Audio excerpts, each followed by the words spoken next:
we are all here as regional security teams to try and forge a working relationship on how we can step up the fight against drug and substance abuse.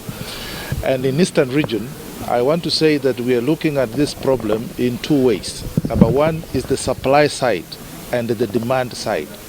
On the supply side, where are these drugs coming from? We are talking about the drugs coming from Ethiopia, specifically a place called Sheshemane. This is the drug that is very popular with our youths in Kenya now. And so what we are doing as a region is that we have first had a meeting with the Ethiopian authorities to try and see how we can stop from the source from this drug from entering our country. So I hope that the politics around the legalization of cannabis should come out very clearly and give us best examples where this has happened. I can tell you there are very few. If there are any cases, it's only the ones who have tightly controlled the production so that there is no diversion. And that is a position we will continue to say as NACADA.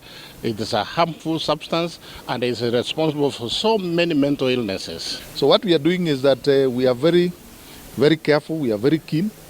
We have a number of checks that are multi-agency, where we make sure that we do not just detect.